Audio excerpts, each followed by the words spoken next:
Hello everyone, welcome to my YouTube channel learn with Kanika. आज हम करेंगे हिंदी के प्रैक्टिस सेट 3 का पार्ट 2 जो यूपी जूनियर सुपर टाइट के लिए है। और इसमें हम यूथ कंपटीशन की सीरीज़ कर रहे हैं। ये आपको पता है, इसमें पूरे 10 टोटल सेट्स हैं, जिसमें हमारा आज ये 3 सेट, थर्ड वाला जो सेट है वो कंप्लीट हो जाएगा।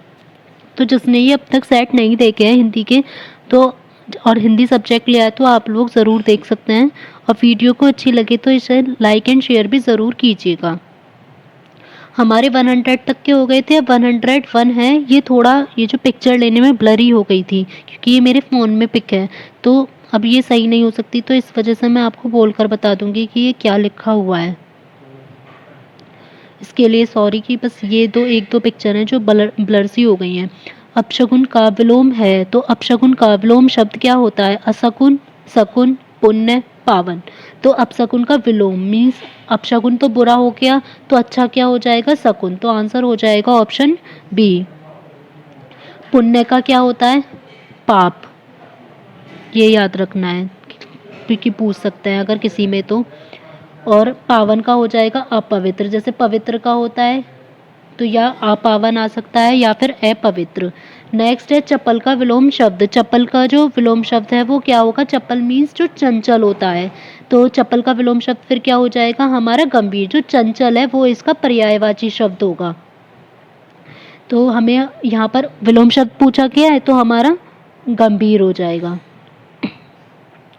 अश्व का पर्यायवाची शब्द नहीं है। अश्व का मतलब हमें पता है घोड़ा होता है, तो घोड़ा तो हो गई, घोटक कहते हैं संस्कृत में, और है भी कहते हैं। लेकिन जो तरंग है वो अश्व का पर्यायवाची शब्द नहीं होता है। तरंग नहीं होता, वो देखने में ऐसा लगेगा कि तरंग होता है, तुरंग है वो लिखने में, इसलिए याद रखना है हमें। तुरंग, अश्व का तुरंग, घोटक घोड़ा है, ये सब होते हैं। दिनकर किसका पर्यायवाची शब्द है? दिनकर हमें पता है किसको कहते हैं? हम सूरज को। तो आंसर क्या हो जाएगा? ऑप्शन डी, सूरज। और कौन कौन से सूर्य है? सूरज, रवि, भानु, भास्कर, आदित्य, ये सब। आकाश का क्या होता है? वस्त्र, आसमान, नभ, गगन। चंद्र का होता है शशि, मयंक, शशांक, ये सब। शून्य, शून्य इसका होगा आकाश का। और तालाब का ऐसे ही सर, तड़ाग, इस टाइप से। निम्नलिखित अनिकार्ती शब्द का दूसरा अर्थ बताइए। तो हमें ये बताना है कि ये जो अनिकार्ती शब्द है अज, अजन्मा, तो इसका दूसरा अर्थ क्या होगा? इसका मीनिंग क्या होता है? जिसका कभी जन्म और मृत्यु ना हो। तो वो जिसका ना जन्म हो सकता ना मृत्यु हो सकती, तो वो क्या होता है? ईश्वर। तो उसे क्या बोलेंगे? ईश्वर। जिसका ना तो जन्म होता है ना ही मृत्यु होती है, इसके लिए हमें अज, अजन्मा। तो इसका पहले हमें मीनिंग पता होना चाहिए कि होता क्या है। जिसका ना कभी जन्म होता ना जिसकी कभी मृत्यु होती, तो हम बता देंगे। वर्ण का अर्थ नहीं होता है, तो वर्ण का अर्थ क्या क्या नहीं होता है? वर्ण का अर्थ अक्षर भी होता है, वर्ण का मीन्स रंग भी होता है, जाति के लिए भी वर्ण यूज़ किया जाता है, लेकिन सुंदर के लिए वर्ण नहीं यूज़ किया जाता। तो यही पूछा है कि क्या मीनिंग नहीं होता, तो वर्ण का मीनिंग सुंदर नहीं होता है। निम्न में से कौन सा आदि व्याधि शब्द युग में आदि का अर्थ है? तो आदि का हमें शब्द अर्थ बताना है, क्या होगा? आदि का मतलब होता है मानसिक कष्ट, जो मेंटली हमें प्रेशर मिलता है उसको बोलते हैं आदि। और व्याधि का मतलब क्या होता है? रोग, बीमारी, पीड़ा, ये सब। अनिल, अनल का सही अर्थ देने वाला शब्द युग में, अगर इसमें हमें देखिए सबका ना पहले वाले का ही अलग अलग दे रखा है, अगर एक का भी पता होगा तो इजीली हो जाना है। तो हमें दिया है अनिल, तो अनिल का मीनिंग क्या होता है? वायु हमें पता है, तो सारे कट कर देंगे। सिंपल हमें पता चल गई कि अनिल का क्या होगा? वायु। और अनल का क्या होता है? अग्नि। इसमें अब ट्रिक रखने की कैसे याद है कि कैसे आप याद रख सकते हैं, जैसे कि अब हमें कन्फ्यूज़न होता है अनिल और अनल में क्या आएगा। अनिल में आती है ई की मात्रा, तो ये याद रखना कि इसमें फिर यहाँ पर ई की मात्रा आ गई है, तो यहाँ पर इसका वायु आएगा, अग्नि नहीं आएगा, क्योंकि अग्नि में भी ई की मात्रा होती है। और अनल में ई की मात्रा नहीं होती, तो उसमें अग्नि आ जाएगा, क्योंकि उसमें ई की मात्रा होती है। तो ये अपोजिट करके याद रखेंगे ना, तो थोड़ा ये जो कन्फ्यूज़न है फिर वो नहीं रहेगा। नेक्स्ट है अदृश्य शब्द का अर्थ है। अदृश्य का हमें मीनिंग पता है क्या होता है? जो दिखाई ना दे। अदृश्य वही तो होता है जो ना दिखाई दे, तो आंसर हो जाएगा ऑप्शन सी, जो दिखाई ना दे।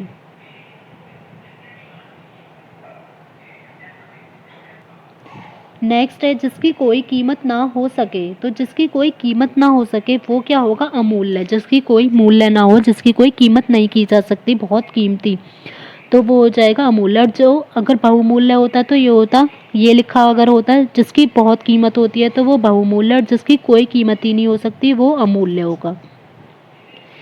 स्वर संधि का उदाहरण है, तो इसमें स्वर संधि का उदाहरण कौन सा आएगा? जहाँ दो स्वरों के दो स्वर अगर आपस में मिल रहे हैं तो उससे विकार जो उत्पन्न होता है वहाँ पर स्वर संधि होती है।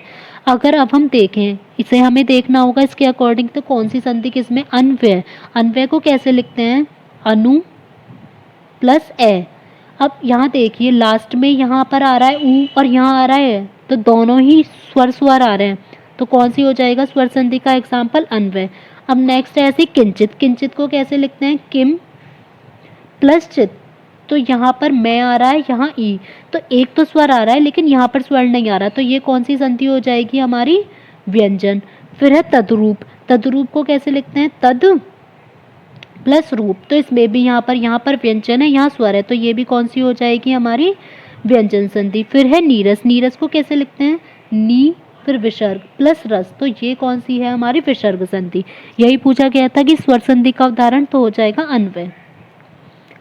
क्वेश्चन 112, पावन शब्द का संधि विच्छेद क्या होगा? तो पावन का क्या होगा? इसमें जो ऑप्शंस दिए हुए हैं पा प्लस वन, पो प्लस वन, पऊ प्लस वन और पे प्लस वन, तो यहाँ सब जगह वन की जगह आएगा हमारा अन। तो इस अब हम अन के अकॉर्डिंग देखते हैं क्या ऑप्शन होगा। तो पावन का जो संधि विच्छेद होता है वो होता है पऊ प्लस अन, और ये कौन सी संधि का उदाहरण है? अयादि। जब औ और ए मिलते हैं या आ मिलता है तो क्या बन जाता है? आव, अयादि के अकॉर्डिंग। तो यहाँ पर आंसर हो जाएगा ऑप्शन सी, पऊ प्लस अन। नेक्स्ट है जिस समास में प्रथम शब्द संख्यावाची और अंतिम पद संख्या हो तो उसे क्या कहते हैं? तो जब भी संख्यावाची आती है तो उसे क्या बोलते हैं? द्विगु समास। अब हमें द्विगु समास और द्वंद्व समास में कंफ्यूजन होता है, क्योंकि द्वंद्व में तो आता है जैसे माता पिता, तो उसको कैसे लिख देते हैं? माता और पिता, और द्विगु में आती है गिनती वाली। तो कैसे याद रखना है हमें? मतलब नंबर वाले, नंबर को हम क्या कहते हैं? गिनती कहते हैं। तो इसमें भी गे आता है और द्विगु में भी गे आता है, तो इससे आप कभी भी नहीं भूलोगे। जहाँ भी हमें नंबर होगा तो वहाँ कौन सा समास हो जाएगा? द्विगु समास। इसमें ये और ब्लर है, एक फर्स्ट वाला ब्लर था। 8 अध्याय है जिसमें, वह किस समास का उदाहरण है? तो इसमें ये लिखा है 8 अध्याय है जिसमें, तो इसका दूसरा नाम क्या हो सकता है? 8 अध्याय किस में होते हैं? अष्टाध्यायी। तो अगर जिसका दूसरा मीनिंग निकाला जा सकता है तो उस समास को क्या बोला जाता है? हमेशा बहुव्रीहि समास।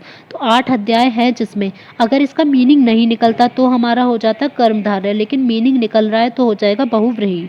नेक्स्ट है मिश्र वाक्य है। मिश्र वाक्य कौन सा होता है? 3 टाइप के होते हैं रचना के आधार पर वाक्य, एक तो सरल वाक्य और एक संयुक्त वाक्य और एक मिश्र वाक्य। ठीक है, 3 टाइप के हैं, तो हमें मिश्र वाक्य देखना है कौन सा होगा। उसने अपना घर लुटा दिया, तो ये होगा सरल। सूरज उगने पे कुहासा फट गया, मतलब कोहरा फट गया, ये भी सरल। उसके पास जो कुछ था वह खो गया, ये होगा हमारा मिश्र वाक्य। और उसका सब कुछ खो गया, ये भी होगा सरल वाक्य। तो जिसमें जो, तो इस टाइप के वर्ड यूज होते हैं उसमें हमेशा मिश्र वाक्य होता है। तो उसके पास जो कुछ था वह खो गया। मुझे आज खाने का मन नहीं होती है, तो ये थोड़ा अजीब ही देखने में लग रहा है कि आज मुझे खाने का मन नहीं होती है, तो हमें क्या आएगा? अशुद्ध बताना है। तो मुझे भी सही है, आज खाने का मन नहीं होता है, तो इसमें अशुद्ध क्या हो जाएगा? Option D. निम्नलिखित विकल्पों में से शुद्ध वाक्य को चयनित कीजिए। वह उद्दंडीय है, वह दंड भोगने के योग्य है, वह दंड योग्य है, या वह दंड देने के योग्य है। तो इसमें शुद्ध कौन सा होगा? वह दंड योग्य है। आलंबन और उद्दीपन विभावों के कारण उत्पन्न भावों को बाहर प्रकाशित करने वाले कार्य कहलाते हैं। तो जो आलंबन और उद्दीपन विभावों के कारण भावों को बाहर प्रकाशित करने वाले, उन्हें क्या बोलते हैं? अनुभाव। Option B. दी गई पंक्तियों में रस बताइए। प्रिय वह मेरा प्राण प्यारा है, दुख जलनिधि में डूबी का सहारा कहाँ है। तो इसमें अलग ही पता चल रहा है कि मतलब करुण रस होगा कि दुख है उसे, कि प्रिय वह मेरा प्राण प्यारा कहाँ है, दुख, दुख से ही पता चल गया, दुख दुख जल निधि में डूबी का सहारा कहाँ है, तो इसमें क्या हो जाएगा, करुण रस। जब हमें दुख प्रकट होता है तो कौन सा रस होता है, हमेशा करुण रस। निम्नलिखित में से कौन सा वर्णिक छंद है, तो वर्णिक छंद कौन सा होगा इसमें, उपेंद्र वजा, क्योंकि इसके प्रत्येक चरण में एक तो कितने वर्ण होते हैं, 11 वर्ण होते हैं, और भी जो वर्णिक छंद होते हैं कौन से होते हैं, इंद्रवजा, वसंत तलिका, मलिनी, ये सब। जबकि ये जो छप्पर, रोला, सोरठा, ये सारी जो हैं ये कौन से टाइप के छंद हैं, मात्रिक छंद, क्योंकि इसमें हम मात्रा के अकॉर्डिंग देखते हैं ना कि इसमें कितनी मात्रा है, इसमें कितनी मात्रा है। जैसे हमने पिछले वाले सेट में जो सेट 2 था उसमें मात्रा काउंट करनी सीखी थी, तो वो सब होते हैं छप्पे, सोरठा, रोला, दोहा। और जो वर्ण वर्ण गिनते हैं तो उसमें आएंगे वार्णिक छंद, उपेंद्र वजा, इंद्र वजा, ये सब। इनमें से किस छंद में प्रथम व अंतिम शब्द समान होता है, तो कौन सा ऐसा छंद है जिसमें फर्स्ट लेटर जो होगा और लास्ट लेटर होगा वो हमेशा समान ही होगा, तो वो होता है कुंडलिया। कुंडलिया में प्रथम और अंतिम शब्द हमेशा समान होता है। यह मात्रिक छंद होता है और इसमें कितने चरण होते हैं, पूरे 6 चरण होते हैं। जब दोहा और रोला को मिला देते हैं तो क्या बन जाता है, कुंडलिया। इनमें से कौन सा विकल्प शब्द अलंकार का भेद नहीं है, तो अलंकार 2 टाइप के होते हैं, एक तो शब्द अलंकार और एक अर्थ अलंकार। तो शब्द अलंकार कौन कौन से हैं पहले ये देख लेते हैं। यमक भी होता है, श्लेष भी होता है, अनुप्रास भी। लेकिन जो रूपक होता है ये कौन से टाइप का होता है, अर्थ अलंकार, जिसमें शब्द की वजह से अलंकार दिखे तो वो होगा शब्द अलंकार, जिसमें अर्थ की वजह से वो अर्थ अलंकार। तो यमक, श्लेष, अनुप्रास ये सब होंगे शब्द अलंकार। और रूपक ये होगा रूपक, उपमा, उत्प्रेक्षा, ये सब अर्थ अलंकार। खिली हुई हवा आई फिरकी सी आई चल गई, पंक्ति में अलंकार है, तो ये दे रखा है खिली हुई हवा आई फिरकी सी आई चल गई, तो कौन सा हो जाएगा इसमें, इस पंक्ति में कौन सा अलंकार है, उपमा अलंकार। जब एक वस्तु की तुलना दूसरी वस्तु से की जाती है तो उसमें उपमा अलंकार होता है। इसमें हवा, जो खिली हुई हवा की तुलना किससे की गई है, फिरकी से, तो इसी वजह से इसमें हो जाएगा उपमा अलंकार। वैसे भी इसकी हिंट ये होती है जिसमें सी, से, सरिस, समान ये सब वर्ड आते हैं तो उसमें हमेशा उपमा अलंकार ही होता है। नेक्स्ट है आधा तीतर आधा बटेर, मुहावरे का अर्थ बताइए। तो आधा तीतर आधा बटेर, इसका अर्थ क्या हो जाएगा, बेमेल चीज़ों का मिश्रण, मतलब जो मैचिंग ही नहीं करती उन चीज़ों को मिला देना। अंधों में काना राजा लोकोक्ति का अर्थ है, तो अंधों में काना राजा का मीनिंग होता है गुणहीनों के बीच एक गुणवान व्यक्ति, या फिर सारे मूर्खों के बीच एक ज्ञानी व्यक्ति का बैठ जाना, उसे बोलेंगे अंधों में काना राजा। नेक्स्ट है जयचंद्र प्रकाश के नामक महाकाव्य के लेखक हैं, तो जयचंद्र प्रकाश नामक महाकाव्य के लेखक हैं भट्ट केदार। ये इन्होंने लिखा था 1224 ईस्वी में। और चंद्रबरदाई के लेखक है पृथ्वीराज रासो। नेक्स्ट है सूरदास, नंददास आदि अस्त्रछाप के कवियों ने कृष्ण काव्य की रचना कौन सी भाषा में की थी। तो एक तो ये पता चल गया कि ये जो सूरदास, नंददास है ये कौन से कवि थे, अस्त्रछाप के कवि। इन्होंने कृष्ण काव्य की जो रचना की थी वो ब्रज भाषा में की थी। निम्नलिखित में से छायावादी रचनाकार कौन है, तो छायावादी रचनाकार हैं सुमित्रा नंदन पंत। और भी हैं इसमें जैसे जयशंकर प्रसाद, महादेवी वर्मा, सूर्यकांत त्रिपाठी, निराला, ये सब आएंगे छायावाद के। और जबकि ये नागार्जुन, मुक्तिबोध, त्रिलोचन शास्त्री ये सब है छायावादोत्तर प्रगतिवादी काल के। नेक्स्ट है जूही की कली कविता के कवि कौन है, तो जूही की कली कविता के रचयिता हैं सूर्यकांत त्रिपाठी, निराला। इनकी जो और महत्वपूर्ण रचनाएं हैं वो कौन कौन सी हैं, गीतिका, कुकुरमुत्ता, नए पत्ते, आराधना और अनामिका। वर्ष 1982 में इनमें से किसे ज्ञानपीठ पुरस्कार मिला है, तो 1982 में जो ज्ञानपीठ पुरस्कार मिला है वो महादेवी वर्मा को मिला था। और किस रचना पर मिला था, उनकी यामा पर। जबकि ये जो जयशंकर प्रसाद और बंकिम चंद्र चटर्जी हैं इन्हें कभी भी ज्ञानपीठ पुरस्कार नहीं मिला है। साहित्य अकादमी द्वारा 2016 में नाशिरा शर्मा को किस उपन्यास के लिए पुरस्कार प्रदान किया गया, तो एक तो ये दे रखा है कि नाशिरा शर्मा को 2016 में साहित्य अकादमी पुरस्कार मिला और किस उपन्यास के लिए मिला, तो ये मिला था पारिजात के लिए। नेक्स्ट है एक मुलाकात कहानी की कथाकार कौन है, एक मुलाकात कहानी की कथाकार हैं उषा राजे सक्सेना। ये यूनाइटेड किंगडम में बसी भारतीय मूल की लेखिका हैं। फांस किसकी रचना है? दूधनाथ सिंह की, रविंद्र कालिया की, नंद किशोर नौटियाल की या संजीव की? तो जो फांस है वो रचना है लेखक संजीव की। जो दूधनाथ सिंह हैं इनका उपन्यास है आखिरी कलाम, और रविंद्र कालिया इनकी है ABCD, या और एक और है खुदा सही सलामत, और नंद किशोर नौटियाल इनकी है आकाश चंपा। निम्नलिखित कथन किस उपन्यास से उद्धृत है? तो ये बताना है कथन कौन से उपन्यास से लिया गया है। क्षीण स्वर में बोला, मेरा कहा सुना माफ करना धनिया, अब जाता हूँ काय की लालसा मन में ही रह गई। तो ये जो कथन है ये बोला गया है गोदान में। और गोदान को किसने लिखा है? मुंशी प्रेमचंद्र जी ने।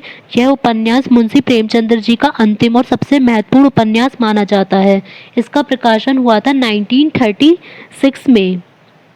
नेक्स्ट है नाटक स्कंदगुप्त की रचना किसने की? नाटक जो स्कंदगुप्त था उसकी रचना की थी जयशंकर प्रसाद जी ने। स्थूल के प्रति सूक्ष्म का विद्रोह किसने कहा है? तो स्थूल के प्रति सूक्ष्म का विद्रोह ये हमने कल पढ़ा था कि ये छायावाद की क्वालिटी है। तो एक तो छायावाद की तो है ही, लेकिन ये कहा किसने है? ये कहा था डॉक्टर नगेंद्र ने। निम्न में से कौन सी जीवनी है? तो अतीत के चलचित्र। नेक्स्ट है निम्न में से कौन सी जीवनी है? अतीत के चलचित्र, चिंतामणि, आवारा मसीहा, नीर का निर्माण फिर। तो जो इनमें से जीवनी है वो है आवारा मसीहा। ये लिखी थी विष्णु प्रभाकर द्वारा, ये रचित है विष्णु प्रभाकर द्वारा रचित है, लेकिन जीवनी किसकी है? ये शरद चंद्र चट्टोपाध्याय की। जबकि जो अतीत के चलचित्र है ये महादेवी वर्मा जो थी उनके द्वारा रचित एक रेखा चित्र है। और चिंतामणि आचार्य रामचंद्र शुक्ल द्वारा रचित निबंध है। और नीड़ का निर्माण फिर ये एक आत्मकथा है जो हरिवंश राय बच्चन जी ने लिखी थी। तो जो जीवनी है वो आ जाएगी आवारा मसीहा। हंस पत्रिका के संस्थापक संपादक कौन थे? तो जो हंस पत्रिका के संस्थापक संपादक थे वो थे प्रेमचंद्र। यह पत्रिका 1930 ईस्वी में वाराणसी में प्रकाशित हुई थी। जबकि जो निराला की पत्रिका है वो कौन सी है? समन्वय। और धर्मवीर भारती की है धर्मयुग पत्रिका, और अज्ञेय की है प्रतीक पत्रिका। नेक्स्ट है अमृता प्रीतम किस भाषा की साहित्यकार हैं? तो जो अमृता प्रीतम है उनका संबंध है पंजाबी भाषा से।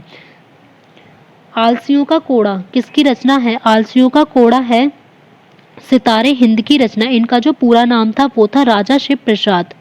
और इनकी और रचनाएं जो थी वो थी क्या थी? राजा भोज का सपना, गुटका, वर्णमाला, ये सब। जैसे को तैसा नाटक की रचनाकार का नाम बताइए। तो जैसे को तैसा इस नाटक को जो लिखा है ये लिखा है गोपाल राम घेमरी ने। यह एक अनुदित नाटक है और इनके अन्य नाटक भी हैं देश दशा।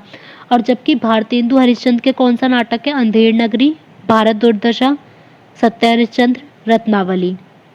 और जयशंकर प्रसाद के कौन सी नाटक है? ध्रुव स्वामिनी, चंद्रगुप्त, स्कंदगुप्त। नेक्स्ट है एक भारतीय आत्मा के नाम से जाना जाता है। तो भारतीय आत्मा किसको कहा जाता है? माखन लाल चतुर्वेदी को। ताई कहानी के लेखक हैं। तो ये जो ताई कहानी है ये किसने लिखी थी? विशंबर नाथ शर्मा जी ने। इनकी एक और कहानी है रक्षाबंधन। जबकि सुदर्शन की जो कहानी है वो है हार की जीत। और प्रेमचंद जी की कहानी है कफन। और चतुर्सेन शास्त्री की है ककड़ी की कीमत और दे खुदा की राह पर। नेक्स्ट है वैर क्रोध का आचार या मुरब्बा है। यह कथन किस निबंधकार का है? तो जो बैर होता है वो क्रोध का आचार या मुरब्बा होता है। ये किसने कहा था? रामचंद्र शुक्ल ने। 4 खंडों में प्रकाशित बच्चन की आत्मकथा का प्रथम खंड कौन सा है? तो जो हरिवंश राय की आत्मकथा 4 भागों में प्रकाशित है। तो फर्स्ट नंबर पे कौन सी आएगी? क्या भूलूं क्या याद करूं। सेकंड पे नीड़ का निर्माण फिर। थर्ड पे बसेरे से दूर।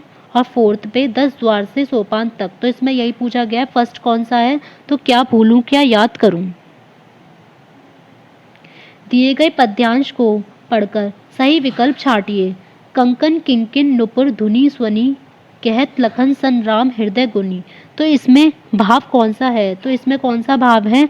माधुर्य भाव। राम जी द्वारा सीता जी के प्रथम दर्शन करने के उपरांत जो राम जी के हृदय में सीता जी के प्रति रति का भाव जागृत हुआ था, तो उसे बोला जाता है माधुर्य गुण। तो ये उसी से रिलेटेड है। नेक्स्ट है, निम्नलिखित काव्यांश को पढ़कर पूछे गए प्रश्न के उपयुक्त उत्तर को हमें देना है। पहले हम इसमें क्वेश्चन देख लेते हैं कि हमें क्या दिया गया है, कि कभी इससे रिलेटेड है ही नहीं इसमें, जबकि ये है जिसे जीता ना जा सके। तो ये तो हमें तब भी अपने आप से बताना होगा।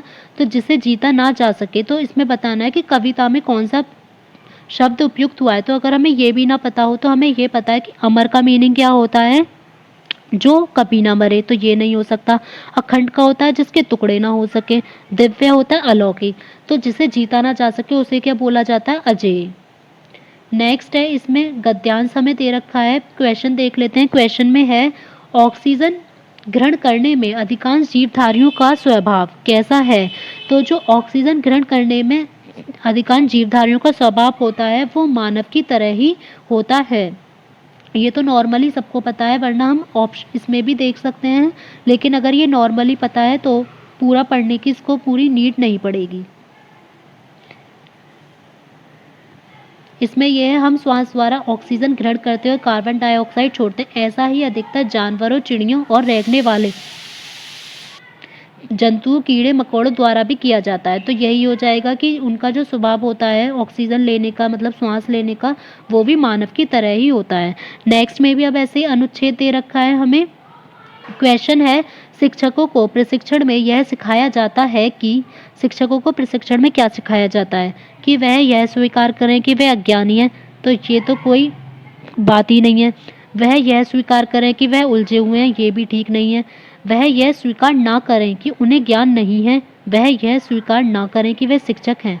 तो इसमें हमें डायरेक्ट भी पता चल जाएगा कि क्या होगा, ऑप्शन सी, कि वह यह स्वीकार ना करें कि उन्हें ज्ञान नहीं है। मतलब बच्चों के सामने ये नहीं दिखाना चाहिए कि उन्हें आता नहीं है। तो ये इसमें हम इसमें भी देख सकते हैं, पैसेज में भी, या नॉर्मल जब हमें पता है तो ये रहा। इसके अलावा शिक्षकों को प्रशिक्षण में बार बार सिखाया जाता है कि अपनी अज्ञानता, अनिश्चय व उलझन को कभी भी स्वीकार ना करें। नेक्स्ट में भी हमारा लास्ट क्वेश्चन में ये अनुच्छेद ही है। इसमें है, स्वयं का प्रकाट्य किसमें होता है। तो जो स्वयं का प्रकाट्य होता है, मतलब खुद चीज़ कोई करनी है, तो वो क्या होती है, कर्म। और ये ऑप्शन में इसमें देख लेते हैं, ये रहा कि स्वयं धर्म कर्तव्य कर्म करता हूँ। तो इसका मीनिंग हो जाएगा कि स्वयं का प्रकाट्य क्या होता है, कर्म, ऑप्शन बी। अगर आपको क्लास अच्छी लगी हो तो वीडियो को लाइक एंड शेयर ज़रूर करें, और साथ ही चैनल पर अगर नए हैं तो चैनल को सब्सक्राइब करना ना भूलें। साथ ही आप बेल आइकन प्रेस कर सकते हैं ताकि आपको वीडियो का नोटिफिकेशन अपलोड होते ही मिल जाए। और कमेंट बॉक्स में ज़रूर शेयर करें कि आपको क्लास कैसी लगी और आपका स्कोर कैसा रहा। Thank you.